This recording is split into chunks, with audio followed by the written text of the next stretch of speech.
मंदिर पर पत्थरबाजी, हिंदुओं के घरों में फेंके जलते पटाखे, ईद पर सरतन से जुदा की धमकी, एमपी के कई शहरों में इस्लामिक कट्टरपंथियों का उपद्रव। आप सभी को पता है, ईद मिलाद उन नबी के मौके पर सोमवार को मुस्लिम समुदाय के लोगों ने पूरे देश में अलग अलग जगहों पर जुलूस निकाले हैं। ऐसे में मध्य प्रदेश के कई जगहों से ऐसी खबरें आ रही हैं कि वहां मंदिरों पर इन जुलूस निकालने वालों द्वारा पत्थर फेंके गए, हिंदुओं के घरों में जलते पटाखे फेंके गए। इस प्रकार की हरकतें इन कट्टरपंथियों द्वारा की गई। हम बात करते हैं बांग्लादेश की कि वहाँ हिंदुओं की स्थिति अच्छी नहीं है, हिंदुओं की स्थिति खराब है। लेकिन क्या भारत में हिंदुओं की स्थिति ठीक है? क्या भारत में हिंदू अपने त्योहारों को, अपनी शोभा यात्राओं को शांति से निकाल पाते हैं, मना पाते हैं? और तो और कुछ लोगों के त्योहारों पर, उनके जुलूसों में भी हिंदुओं पर प्रताड़ना की जाती है, हिंदुओं को निशाना बनाया जाता है।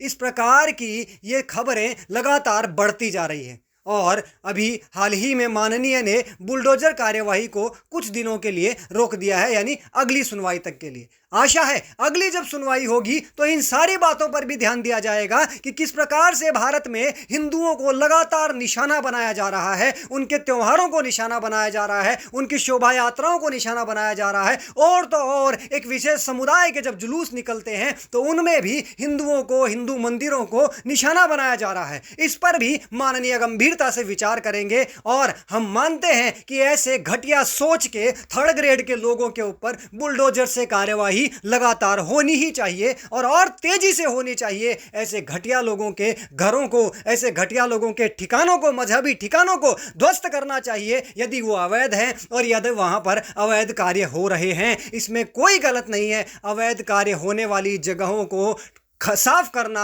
जमींदोज करना, उनकी ज़मीन समतल करना, ये कहीं से कहीं तक गलत नहीं है। इसलिए माननीय से हम यही निवेदन करेंगे कि सारी बातों को ध्यान से समझें, देखें। वैसे वो बहुत समझदार हैं, वो सब कुछ देखेंगे भी, हमें ऐसा विश्वास है, समझेंगे भी और उसके बाद ही अगली सुनवाई पर उचित निर्णय देते हुए इन घटिया लोगों पे, इन घटिया मानसिकता के, अपराधी प्रवृत्ति के लोगों के ऊपर कैसे लगाम लगाई जाए, इस पर विचार करेंगे और बुलडोजर कार्यवाही को रोकेंगे नहीं। जय श्री राम।